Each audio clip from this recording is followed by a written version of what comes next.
J'ai énormément réfléchi à comment est-ce que je pourrais faire cette vidéo et est-ce que j'ai vraiment envie de la faire, est-ce que je me sens prête. Et si j'ai décidé de vous en parler aujourd'hui, c'est parce que quand ça m'est arrivé à moi, j'ai cherché des témoignages des femmes qui traversaient la même chose que moi et j'en ai trouvé très peu. Pourtant j'avais vraiment besoin de ça parce que je me sentais extrêmement seule sur le coup. J'avais besoin de savoir si c'était arrivé à d'autres personnes et comment est-ce que ça avait évolué, comment est-ce qu'elles ont géré ça. Et encore plus parce que c'était la toute première fois que ça m'arrivait, c'était la toute première fois que j'étais enceinte. Tout ça fait que je pense que c'est important d'en parler. En plus, si j'ai ma petite thune avec moi, ça va aller. Très important parce que la fausse couche, c'est un sujet très tabou dont peu de monde parle. Alors que pourtant, quand on regarde, c'est quelque chose qui arrive à une femme sur 3 dans sa vie. Donc c'est hyper fréquent. On a l'impression, quand ça nous arrive, que c'est quelque chose d'hyper marginal. C'est quelque chose de l'ordre de l'exceptionnel, entre guillemets. Donc moi, ça me choque un peu de savoir qu'il y a autant de femmes qui passent par ce que je suis passée et qui se sentent extrêmement seules alors qu'on n'est pas seul. Donc j'ai décidé d'en parler aujourd'hui. Si on en entend très peu parler aussi, c'est parce que les 3 premiers mois de grossesse, le premier trimestre, il est souvent passé sous silence. Maintenant je comprends pourquoi. Parce que le risque de fausse couche, il existe vraiment et ça j'en avais pas du tout conscience. Parce que personne n'en parle encore une fois. Et même si on n'en parle pas, on le garde pour soi, on garde le silence et c'est très dur parce que le premier trimestre, c'est là où les symptômes ils sont les plus forts, ils sont les plus compliqués et surtout quand on découvre pour la première fois tout ça, c'est un tel chamboulement que j'imagine même pas ce que c'est que de devoir prendre sur soi et ne le dire à personne. En fait, il faut se dire que peu importe ce qu'on fait, si ça doit arriver, ça va arriver. Parce que si c'est dû à une anomalie, par exemple chromosomique, c'est la cause la plus fréquente des fausses couches, surtout les fausses couches précoces. On n'y peut rien en fait. C'est déjà écrit que ça doit s'arrêter à telle semaine. On peut pas lutter. On peut pas lutter contre ça et peu importe ce qu'on va faire, ça ne changera pas l'issue. Ça me tient vraiment à cœur de vous dire, si jamais ça vous arrive et que vous ressentez le besoin d'en parler, qu'il ne faut pas se taire parce que on nous dit de ne rien dire pendant ces 3 premiers mois, que ça ne changera pas l'issue, mais au contraire que ça vous aidera, que vous serez très entouré et vous en avez vraiment besoin, surtout pour ce premier trimestre. Donc dans cette vidéo, je vais vous raconter un petit peu mon histoire, je vais vous partager ce qui s'est passé. Tout simplement. Mais avant de tout vous raconter, j'ai quand même envie de souligner que j'ai eu énormément de témoignages de femmes qui ont eu des symptômes un peu similaires aux miens et pour autant leur grossesse s'est très bien passée. En particulier, c'est des personnes qui ont eu des saignements pendant le premier trimestre et il faut savoir qu'avoir des saignements, c'est pas forcément signe qu'on fait une fausse couche, c'est quelque chose qui arrive. Tout ça, ça ne se termine pas forcément mal. Au contraire, j'ai vraiment eu beaucoup de témoignages et franchement, merci beaucoup pour toutes les personnes qui m'ont partagé leur histoire parce que si vous m'avez pas partagé tout ça, moi j'étais vraiment dans le flou, dans l'inconnu total et ça m'a fait relativiser. Il y a énormément de femmes qui traversent des petits soucis pendant ce premier trimestre et pour autant leur grossesse se passe ensuite très bien. Même si je vous conseille quand même de toujours aller consulter si jamais vous avez des saignements, rien que pour vous tranquilliser vous, pour faire un contrôle échographique, pour être sûr que tout va bien. Mais moi je vous raconterai dans mon histoire, il n'y avait pas que les saignements, il y avait plusieurs choses qui se sont ajoutées et qui malheureusement ont abouti à une fausse couche. Je préfère vous dire ça avant de vous raconter mon histoire parce que si vous êtes enceinte et que vous regardez cette vidéo, j'ai pas envie que vous soyez hyper anxieuse, mais c'est pour vous informer simplement de ce qu'il se passe quand malheureusement une grossesse s'arrête naturellement.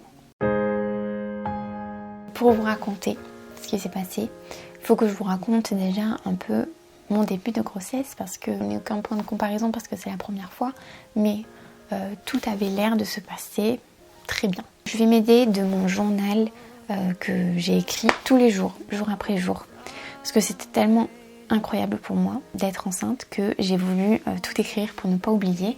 Et aujourd'hui, je suis plutôt contente parce que ça va m'aider maintenant pour vous partager tout ça, puis pour moi, pour ne pas l'oublier. Et puis comment on peut gérer ça aussi parce que ça paraît insurmontable si on l'a jamais vécu. Et puis quand on le vit, on a une perception un peu différente. Donc ça va m'aider. J'ai ma petite qui est là. C'est une petite. J'ai un petit soutien ici. Si vous avez suivi un petit peu mes vidéos où je vous annonce ma grossesse et puis où je vous partage un petit peu l'évolution. Vous êtes un peu au courant. Pour ceux qui n'ont pas vu, je vais faire un petit résumé. On n'était pas dans une démarche où on essayait d'avoir un bébé, pas du tout. Étant donné que j'ai lancé les coachings en janvier, je sortais d'une année de formation justement pour obtenir mon diplôme de coach sportif. Et c'était d'abord on lance un peu tout ça et puis une fois que ça sera bien lancé, que j'aurai établi une nouvelle routine et tout ça, à ce moment-là on pourra se projeter pour construire notre famille, c'est parce que c'était quelque chose qu'on voulait. Et au final j'ai eu quelques jours de retard de règles et ça a été un gros choc de faire un test et de m'apercevoir qu'il était positif parce qu'à aucun moment je me suis dit que c'était possible. Le premier sentiment que j'ai eu, ça a été l'affolement complet parce que vu que c'était pas préparé, ça m'est tombé dessus comme ça, j'ai vraiment paniqué, honnêtement. Puis Alan aussi, on a paniqué tous les deux. Pour autant, d'un autre côté, à aucun moment je me suis dit que je voulais avorter. À aucun moment.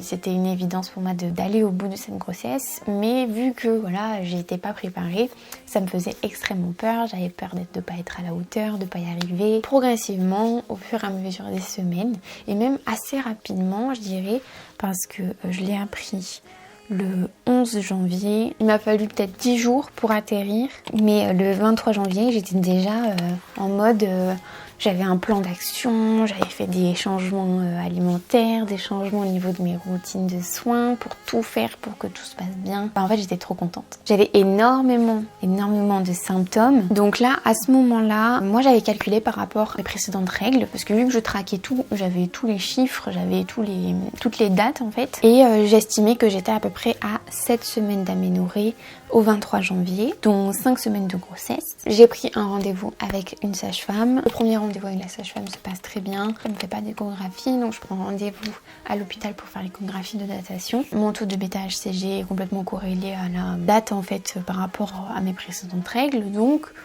pour l'instant, tout se passe en fait de la manière la plus normale possible. J'ai rendez-vous le 2 février pour l'échographie et quelques jours avant, là, les symptômes, ils augmentent un truc de fou.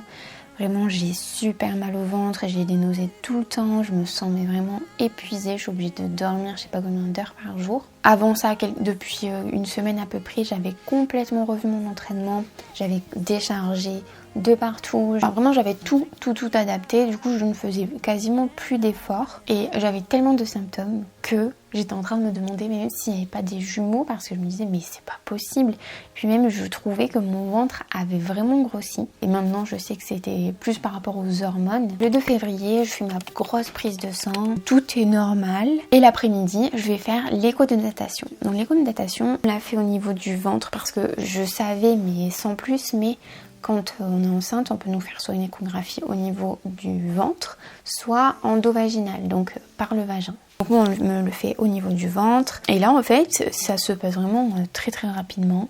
On nous fait écouter le cœur du bébé. Quand on entend un cœur battre et que c'est pas le nôtre, enfin, il y a un moment où on réalise pas trop. Je voyais, c'était tout petit sur l'échographie, ça faisait vraiment un petit œuf en fait. Et on voyait le cœur tout minuscule battre comme ça. C'était assez fou. La sage-femme nous a dit, tout est normal. Par contre, vous n'êtes pas à 8 semaines et 3 jours, mais vous êtes à 6 semaines et 4 jours.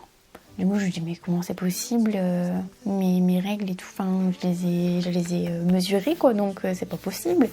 Et elle me dit, si, par rapport à la mesure de l'embryon, vous êtes à 6 semaines et 4 jours. Alors je lui dis, mais c'est quoi, c'est parce qu'il y a un retard ou... Elle me dit, non, il n'y a aucun retard de croissance de l'embryon, c'est que vous avez dû avoir un retard, vous, dans votre cycle. Mais tout est normal. Du coup, je me dis, bon... Ok, tout est normal, je rentre à la maison. Le soir même, je vais aux toilettes et je m'aperçois que j'ai un tout petit écoulement un peu marron, mais vraiment très léger. Et là, je me dis, oh, est-ce que c'est normal ça? Je commence à faire plein de recherches et puis je vois que c'est courant. Comme je vous le disais en début de vidéo, c'est assez fréquent d'avoir des petits écoulements un peu marrons, voire des légers saignements. À partir du moment où ils ne sont pas accompagnés de douleurs ou d'autres symptômes, c'est pas du tout grave. En plus, il existe aussi les règles anniversaires. Enfin, il y a plein d'explications qui puissent expliquer des légères pertes brunes ou des petits saignements. Donc je me dis, allez, commence pas à psychoter. T'as fait l'échographie il y a même pas 10 heures. Tout se passe bien. T'as entendu le cœur battre et tout. Tout va bien en fait. Donc on commence pas à s'affoler parce que moi je stresse assez vite. Et je laisse passer du coup la nuit. Et en fait, le lendemain, je me dis, mais... Enfin, c'est même Alan qui me le fait remarquer et il me dit mais c'est fou, j'ai l'impression que t'as plus de symptômes. Enfin, tu te plains plus de mal de ventre et tout. Et en fait, je lui dis mais c'est vrai que en fait, ça faisait 2 jours, même du coup la veille de l'échographie de natation, que mes symptômes ils se sont comme stoppés. Alors moi du coup je lui dis mais autant c'est psychologique. C'est parce que on m'a dit que j'étais à du coup 6 semaines et qu'il y en avait qu'un aussi, que c'était pas des jumeaux, que ça a peut-être fait un truc au niveau psychologique et j'ai plus de symptômes. Moi, c'est l'explication que je me suis donnée. Mon ventre, il s'était complètement aplati alors qu'il était avant ça assez volumineux. J'ai commencé à avoir de plus en plus de crainte étant donné que ces pertes marron, j'avais l'impression qu'elles augmentaient. Donc, moi, j'ai commencé à faire un truc. Je vous recommande de le faire. Enfin, je sais pas si je vous le recommande, mais moi ça m'a aidé. C'est que je prenais en photo toutes mes pertes pour essayer de mesurer, parce que j'avais l'impression que j'étais pas vraiment juste au niveau de mon raisonnement. Donc j'avais besoin de photos que je comparais comme ça et je voyais les quantités à peu près si ça augmentait ou pas. Mais j'avais pas de douleur, encore une fois, j'avais rien du tout. Donc j'ai laissé passer ce jour-là. Le samedi 4 février, les pertes marron sont toujours là. Et on est à peu près 16-17 heures, j'aperçois quelques petits points de sang, mais vraiment très très légers. Donc là, mon angoisse elle commence à augmenter un petit peu, même si je me dis encore une fois, petit saignement, tout va bien, j'ai pas de douleur, on va pas s'affoler ou quoi. Vers 17h, 17h30, là j'ai des saignements qui ressemblent à des règles, vraiment. Et ce qui m'inquiète le plus, c'est qu'il y a des caillots. C'est bizarre. Moi, ça m'interpelle direct. Dès que je le vois, je suis complètement effondrée parce que je me dis, oh mon Dieu, ça y est, il se passe un truc, il se passe un problème. Et à partir de ce moment-là, je commence à avoir de plus en plus de saignements. Donc j'essaye de chercher un peu sur internet. En parallèle, j'envoie un SMS à ma sage-femme qui est fermée le samedi. Mais bon, je me dis, j'ai son numéro perso. J'espère que peut-être qu'elle va me répondre. Donc ce que je fais, c'est que j'envoie un message à toutes les femmes de mon entourage. Est-ce que ça vous est arrivé? Est-ce que je dois m'inquiéter? J'essaie d'avoir des infos, quoi. Je me sens perdue, je suis affolée. La plupart des réponses que j'ai, c'est soit non, ça m'est pas arrivé, mais on m'a dit que si ça arrivait, c'était pas grave. Et d'autres réponses, c'est oui, ça m'est arrivé, c'est comme des petites règles, mais t'inquiète pas, c'est rien, moi aussi ça me l'a fait.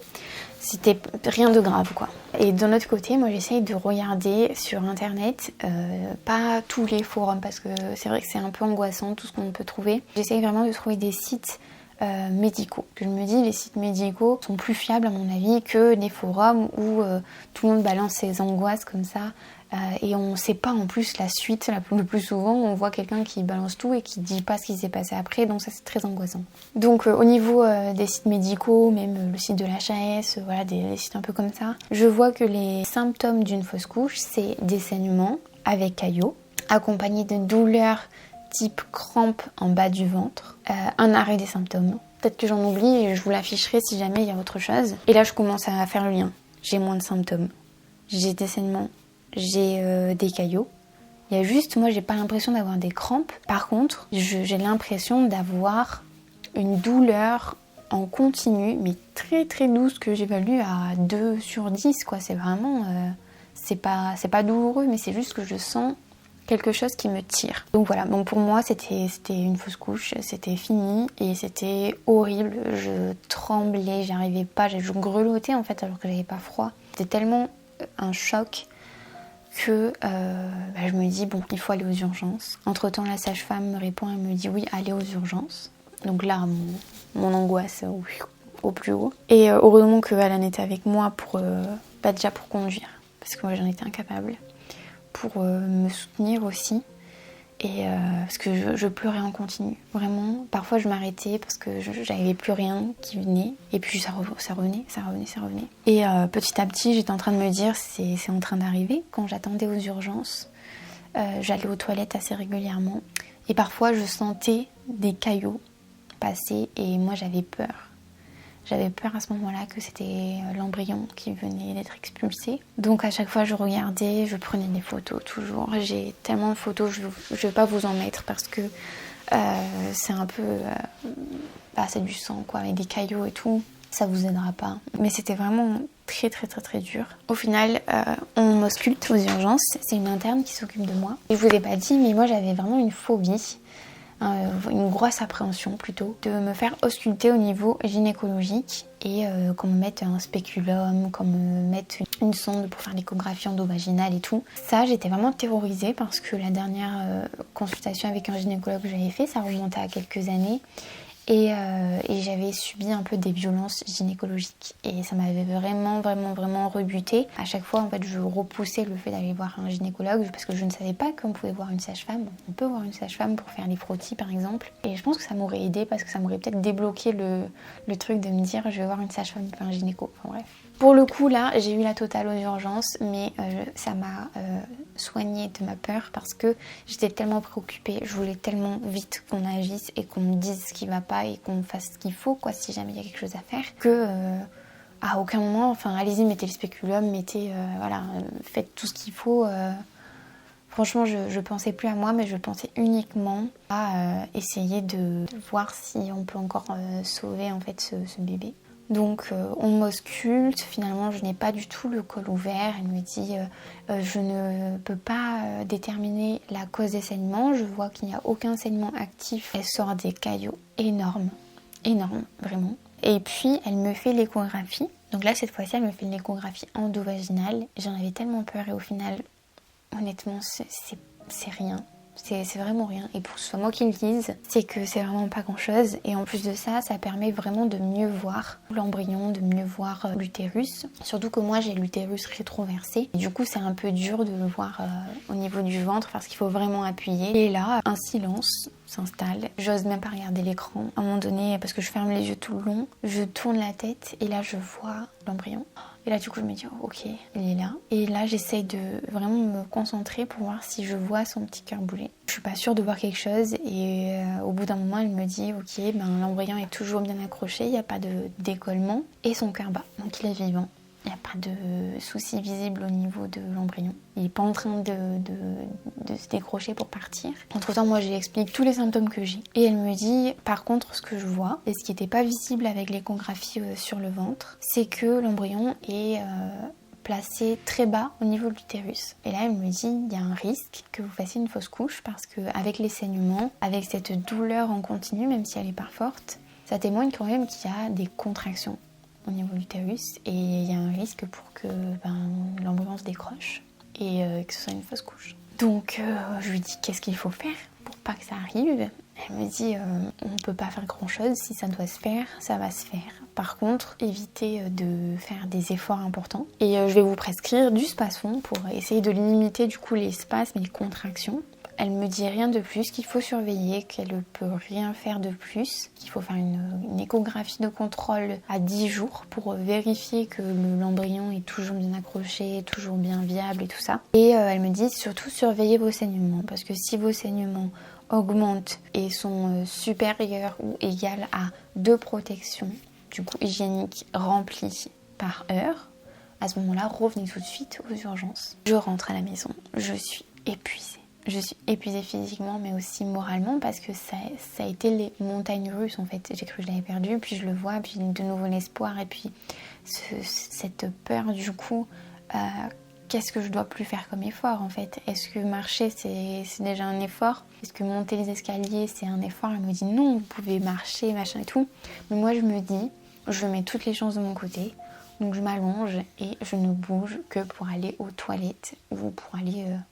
manger et encore je mange la plupart du temps dans le lit. Ça dure 48 heures, j'ai l'impression que les saignements s'estompent un peu. Au bout de ces 48 heures, d'un coup, j'ai des douleurs, mais moi j'ai l'impression que c'est des douleurs digestives qui me plie en deux, qui m'empêche de dormir toute la nuit. Ça me fait vraiment très très mal. Et c'est pas des douleurs en bas du ventre, c'est des douleurs, je dirais, au niveau du nombril. Je comprends pas trop, mais je n'arrive plus à manger. Alan va m'acheter des pompotes là. Je mange des pompotes. Il me fait des trucs qui passent facilement. Donc je crois qu'il m'avait fait une espèce de recette qui était très bonne. De pâtes de riz avec un peu de lait de coco, de la sauce soja et du jambon. Et voilà, et je mange ça tout simplement. Franchement, c'était bon. Je suis avec mes petits chats. Les saignements sont toujours là. Ils sont vraiment semblables à des règles. Je suis même pas à une protection par heure. Je suis peut-être à 2 protections pour 24 heures. Donc j'ai pas l'impression que ça augmente. Je décide d'en parler sur Instagram. Et là j'ai énormément de témoignages, comme je vous le disais au début de la vidéo, de femmes qui me disent mais moi aussi ça m'est arrivé, moi aussi c'était un décollement ou c'était parce qu'il était implanté bas. Mais je me suis reposée, j'ai été alitée et tout s'est bien passé et tout ça. Sauf que moi je parle pas sur Instagram de mon absence de symptômes et aussi des douleurs. Peut-être que j'en parle pas parce que je sais quelque part que ça révèle que c'est quelque chose de plus grave que juste des saignements. Je reprends espoir avec tous les témoignages que j'ai, j'en ai vraiment énormément. Merci beaucoup encore une fois parce que vous m'avez fait vraiment du bien et je pense que j'en avais besoin parce que j'étais en train de sombrer. Vous m'avez apporté une petite lueur d'espoir et j'y ai cru. J'essayais vraiment, et puis Alan m'aidait beaucoup aussi, de se dire ok bon, on essaye de tout faire pour que ça se passe bien, mais si ça s'arrête, il faut s'y préparer aussi. Parce que c'est une éventualité, c'est une possibilité. Donc voilà, je passe mes journées à dormir, je passe mes journées à pleurer aussi. J'essaye de me changer les idées en regardant des séries ou en lisant. J'ai écouté pas mal de livres audio aussi. Et puis le 7 février, d'un coup je sens quelque chose passer. Je sens quelque chose sortir en fait. Donc je vais vite aux toilettes, je regarde et là il y a des caillots. Beaucoup de caillots, mais il y a quelque chose qui est différent d'habitude. Ça ressemble à un tissu un peu rosé. Je vous en avais parlé dans une vidéo, mais quand j'étais étudiante infirmière, j'ai fait un stage en gynécologie et j'ai vu plein d'embryons. Parce que je devais contrôler les femmes qui venaient pour faire des IVG médicamenteuses en ambulatoire. Et je devais checker dans les bassins pour voir si l'embryon avait bien été expulsé. Donc je savais à peu près à quoi il devait ressembler. Ce n'était pas l'embryon, c'était sûr et certain.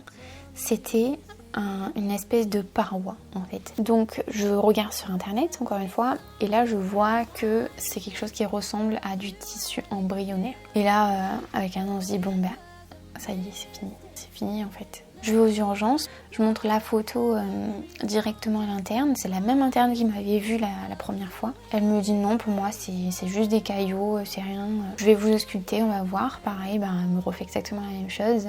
Là, au moment de faire l'échographie, elle me dit je suis désolée mais l'embryon était plus là. Donc a priori j'ai dû l'expulser mais sans m'en rendre compte, sûrement dans les toilettes. Du coup la grossesse elle est terminée. Je m'y étais un peu préparée en fait, donc ça a été moins brutal et ça a été moins un choc, même si ça l'était quand même, que la toute première fois où je me suis dit c'est possible que ça arrive parce que j'ai des saignements. Je sais pas si vous voyez, mais à partir du moment où on l'apprend, on croit que c'est fini, mais en fait ça commence parce qu'il y a tout ce processus de fausse couche qui commence. Moi je pensais qu'on avait atteint le summum, mais non. Je suis allée me faire un petit café entre temps, histoire de m'accompagner dans cette vidéo. Et j'ai toujours mon petit, ça fait je sais pas combien de temps que je parle, et j'ai toujours mon petit karma qui est juste là. Il est juste là mon petit. Et j'ai la petite qui est juste là. J'adore quand elle vient comme ça en ronronnant. My hippie. Donc je vous racontais un petit peu que je pensais qu'après l'annonce c'était fini, mais en fait il y a pas mal de choses derrière que je ne soupçonnais pas, qui sont assez dures parce qu'après l'annonce il y a du coup ce processus d'expulsion. Ce que l'interne a fait, c'est qu'elle m'a prescrit direct un traitement qui s'appelle le misoprostol et c'est le traitement courant qu'on donne pour interrompre une grossesse. C'est un médicament qui va provoquer des contractions de l'utérus et une ouverture du col, tout ça pour expulser en fait tout ce qui se trouve dans l'utérus. Donc moi après il restait que des caillots, mais il fallait quand même expulser. Donc je les ai pris le lendemain. C'est très très douloureux. Après, ce que je ne savais pas et que j'ai découvert après coup, c'est que c'est pas obligatoire de prendre ces médicaments. Moi, je me suis pas trop posé de questions quand elle me les a prescrits, mais en fait, quand on est tôt comme ça dans une grossesse, on peut laisser le corps faire naturellement, c'est juste que ça va prendre un peu plus de temps. Ça aurait été une possibilité, mais vu que moi je pensais que c'était la seule issue de prendre ces médicaments, j'ai pas posé de questions. Voilà, je les ai pris le lendemain, je suis restée au lit toute la journée parce qu'il faut les prendre sur une journée à plusieurs prises, et à chaque fois quand on les prend, 20 minutes après, 30 minutes après à peu près, il y en a des grosses douleurs au niveau du ventre, des grosses contractions, mais voilà, c'est pas agréable du tout. J'ai passé toute la journée recroquevillée dans le lit. En parallèle de ça, on m'avait donné un anti-inflammatoire à prendre en systématique 2 fois par jour pour couvrir un peu ces douleurs, et du paracétamol en plus pour essayer de soulager les douleurs que ça induit. Après, ça provoque aussi des saignements, donc je surveillais, mais moi j'ai pas eu plus de saignements que ce que j'avais eu les jours précédents. Donc voilà, après les douleurs ont quand même persisté après ce jour de prise de traitement, et elles se sont calmées progressivement au fur et à mesure des jours. Parce que je pense que ça a dû booster et aider, mais le processus naturel était déjà enclenché en fait dans mon cas, donc c'était en cours quoi. Cette douleur physique, elle est vraiment dure parce qu'on a l'impression un peu d'être puni. Un peu l'impression, je sais pas, que le sort s'acharne, parce qu'il y a la souffrance psychique émotionnelle de l'annonce, du fait de réaliser que en fait, notre grossesse qu'on aimait, elle s'arrête. Et en plus de ça, il y a des douleurs qui viennent un peu enfoncer le couteau dans la plaie, quoi. Et ça, c'était pas évident. Les saignements plus caillots et un peu de tissu embryonnaire, ça a diminué progressivement et ça s'est complètement arrêté. J'ai noté le 19 février, soit comme je ne connais pas la date précise de la fausse couche, étant donné que je n'ai pas vu vraiment... je suppose que c'est quand j'ai eu les grosses douleurs, 48 heures après mon passage aux urgences, mon premier. Donc ça fait à peu près 15 jours. Ça a duré 15 jours. Du coup, pour que ça s'arrête, aujourd'hui, on est le 20, vous voyez, c'était hier. Aujourd'hui, j'ai plus rien. J'ai plus de douleur, j'ai plus de saignement. Et j'ai l'impression que je retrouve un petit peu un corps qui fonctionne normalement. Maintenant, j'attends que mon prochain cycle se mette en place pour voir si tout va bien. Parce qu'en parallèle de ça, j'ai dû faire une échographie 1 semaine après la prise de misoprostol. Et pour voir en fait si tout avait bien été évacué. Donc j'ai fait l'échographie, c'était quand? Le 17. A priori, il y avait quasiment plus rien. On m'a dit qu'il restait peut-être un tout petit peu de caillots qui s'évacueraient avec mes prochaines règles. Donc en tout cas, on m'a dit, voilà, il n'y a plus besoin de contrôle échographique ni rien. Et encore en parallèle de ça, ce qu'ils font, c'est qu'ils surveillent le dosage des bêta-HCG pour voir s'il diminue bien. Quand je l'avais dosé au tout début pour valider la grossesse, j'étais à plus de 3000. Le 8 février, j'étais à 811 et le 17 février, j'étais retombée à 35. Et la consigne qu'ils m'ont donnée, c'est que si à l'échographie, on me donne le feu vert, ensuite il faut que j'attende en faisant une prise de sang chaque semaine que mon dosage de bêta-HCG soit négatif, donc je crois que c'est inférieur à 4. Et à partir de ce moment-là, si jamais c'est notre choix, on peut essayer de reprendre un peu les essais pour que je tombe enceinte. Au-delà du physique, comme vous vous en doutez, et peut-être que si vous êtes passé par là, vous aussi ça a été dur, il y a eu la souffrance psychologique et émotionnelle où il s'est passé vraiment comme un deuil. Ça a vraiment été un processus assez similaire, même si c'est une fausse couche précoce, j'ai quand même entendu 2 fois son cœur battre, et pour moi c'était pas juste un embryon, parce que je vous dirai après, mais parfois il y a des maladresses qui sont dites quand on traverse ça de la part de notre entourage, et c'est pas agréable, donc ça j'aimerais bien en parler après. Mais peu importe le nombre de semaines, c'est quand même une vision de notre avenir qu'on doit laisser partir. Moi je me voyais déjà à la fin de l'année avec un petit bébé, et ça a été dur d'accepter que ça n'allait pas arriver. Au début, j'avais l'impression que du coup, ça remettait en question le fait d'être mère pour toute la vie, comme si c'était plus possible. Et c'est vrai que c'était très très dur. Et petit à petit, quand j'ai accepté la situation, même si je suis passée par des phases comme la tristesse, la colère, je trouvais ça injuste. Ensuite même j'ai fait un peu du déni parce que j'avais l'impression que ce n'était pas arrivé. Et j'oubliais même que c'était arrivé, donc ça c'était un peu dur. Et puis ensuite petit à petit il y a eu de l'acceptation, fait de voir les choses telles qu'elles sont et pas essayer de lutter. Ce qui m'a énormément aidée, c'est d'avoir Alan à mes côtés qui a été vraiment plus raisonné et moi j'étais plus émotionnelle. Mais je pense que c'est normal. Progressivement, en fait, j'ai réussi à me raisonner moi-même. Je suis très triste que ça se soit passé comme ça, mais maintenant je sais que ce n'est pas parce que malheureusement ça n'a pas pu aboutir cette fois-ci que un jour ça ne marchera pas. Donc je pense que ça va être un travail en continu, mais je pense avoir surmonter la phase la plus pénible, on va dire. Et justement, par rapport à cette souffrance un peu psychique, au niveau du suivi, je me suis rendu compte qu'en fait, une fois qu'on vous annonce que c'est terminé, il n'y a pas vraiment de suivi en fait. Moi, on me l'annonçait du coup aux urgences, une interne qui ne me connaît pas, donc qui ne me suit pas après. En dehors du contrôle par échographie, mais qui lui aussi avait été fait par une interne, donc il n'y a pas de suivi ensuite, et les prises de sang qui sont faites dans un labo, en fait, il n'y a personne qui me demande si ça va, au niveau médical, je veux dire. Et du coup, c'est à nous, si jamais on en ressent le besoin, c'est à nous d'aller demander l'intervention, par exemple, d'une psychologue. Donc, si ça vous arrive et que vous ressentez le besoin d'être suivi, faut pas hésiter à faire la demande auprès de votre médecin traitant ou directement auprès d'une psychologue ou d'un autre spécialiste, parce que si vous le faites pas, il n'y a personne qui va le faire et vous demander si ça va. Et je vous disais, donc en dehors du manque de suivi vraiment sur l'après, je suis pas salariée, mais à aucun moment on m'a proposé d'avoir un arrêt pour le travail, quoi. Que ce soit quand j'avais des saignements, que ce soit quand on m'a annoncé du coup la fausse couche, à aucun moment. Je pense qu'il faut vraiment pas hésiter, si vous en avez besoin, à réclamer en fait, à dire moi je ne peux pas aller travailler comme ça ou quoi.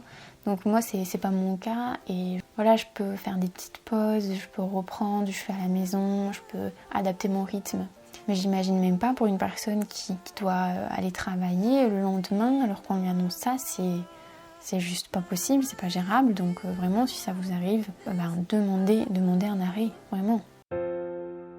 Je vous disais qu'il y a parfois des maladresses au niveau des paroles. Par exemple, quand je dois aller faire les prises de sang face au préleveur, c'est des petites maladresses comme ça, des manques de délicatesse au niveau de la parole.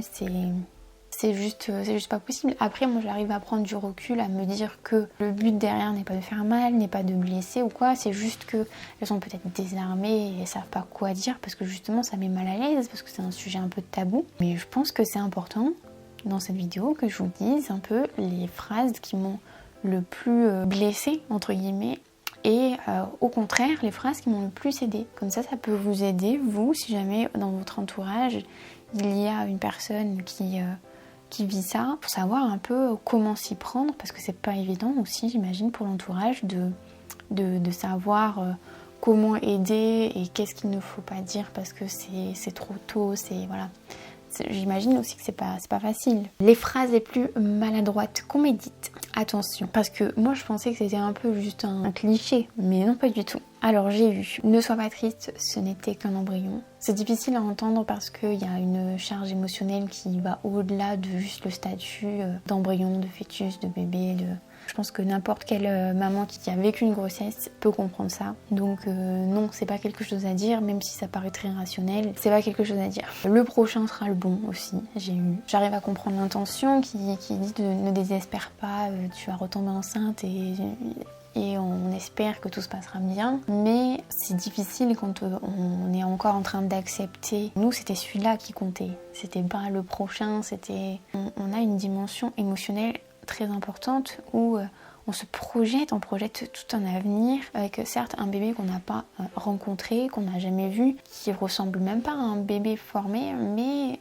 pour autant son cœur bat et ça va au-delà en fait de la raison. C'est pas quelque chose à dire. En plus de ça, le prochain sera le bon, on le sait pas. On le sait pas parce qu'on ne contrôle pas. Et c'est comme on m'a déjà dit aussi, je suis sûre que ça va aller quand j'avais des saignements. Je sais que c'est pour me rassurer quand ça se passe mal et qu'on n'arrête pas de dire au quotidien je suis sûre que ça va aller. Ça rassure pas parce qu'on a juste envie de dire mais qu'est-ce que tu en sais, tu ne sais pas. Moi j'ai eu l'impression qu'on mettait un poids sur mes épaules comme si c'était ma responsabilité en fait. Alors que non, on ne contrôle pas. Donc on a juste à être spectateur un peu de ce qui se passe et on doit l'accepter.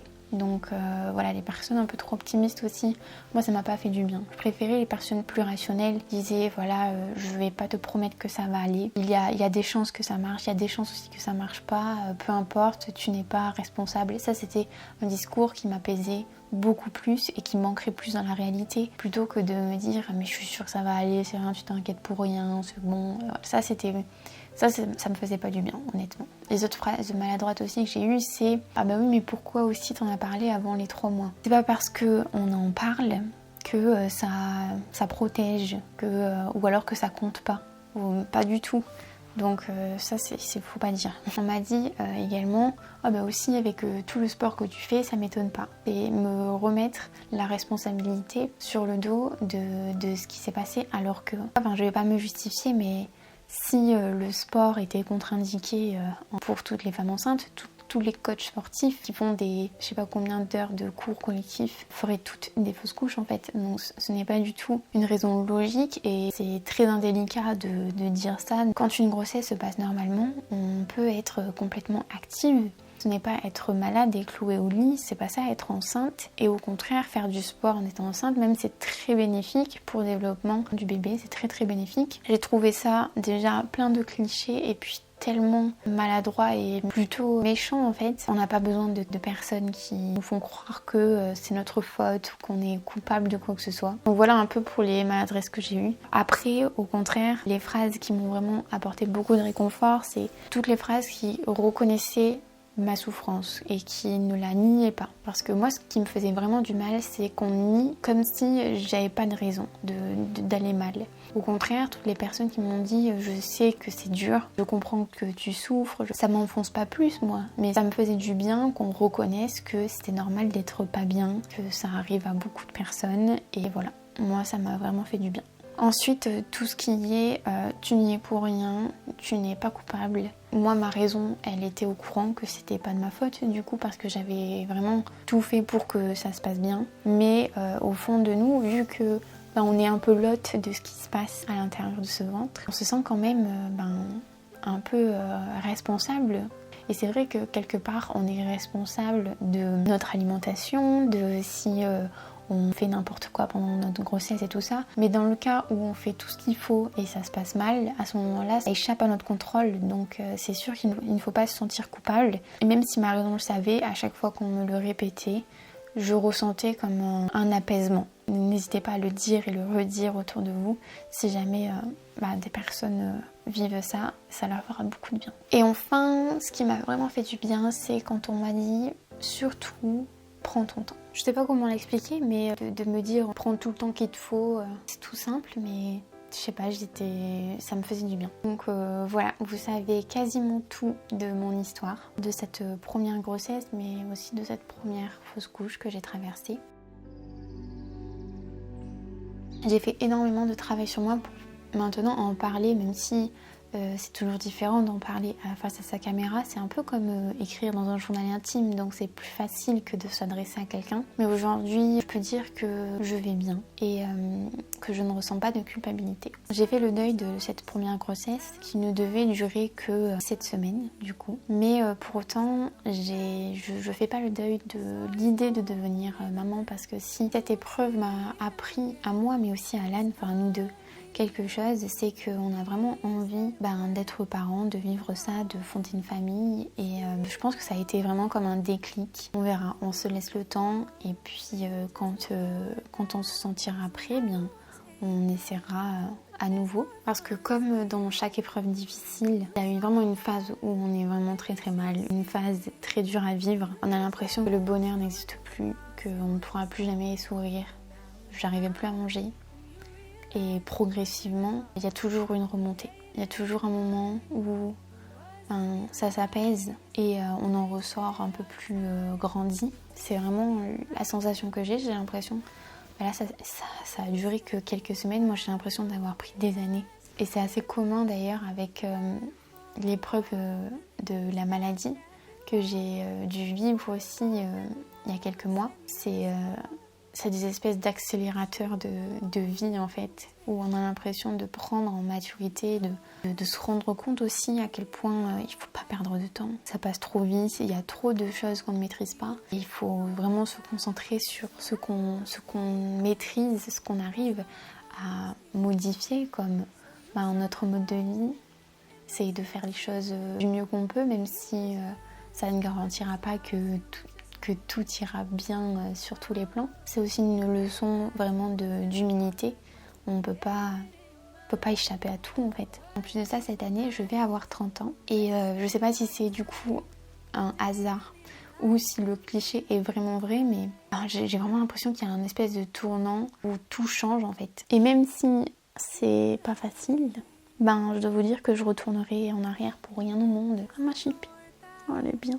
En tout cas, j'espère vraiment que si vous aussi vous traversez une épreuve difficile semblable à celle-ci, mais ça peut être aussi autre chose, vous réussirez à trouver un petit peu de positif dans la douleur et la peine que cette épreuve vous fera vivre. Je pense que la clé pour s'en sortir, c'est vraiment de se concentrer sur le positif. Donc c'est ce que je fais. Et j'espère que mon témoignage pourra vous aider d'une manière ou d'une autre et vous apporter un petit quelque chose. N'hésitez pas à me laisser un petit commentaire pour me partager peut-être si vous en avez envie vous aussi votre parcours, votre témoignage. Je pense que ça pourrait aider beaucoup de personnes. Merci d'avoir regardé cette vidéo et je vous dis à la semaine prochaine pour je pense un vlog où je vais vous partager un peu parce que maintenant il faut que je me remette au sport, que je retrouve l'appétit. Donc j'ai mis en place plein de petits trucs et je pense que je vais vous partager ça pour vous montrer un peu l'après. Donc voilà un petit peu ce que je vous prépare pour la semaine prochaine et d'ici là, portez-vous bien. Salut!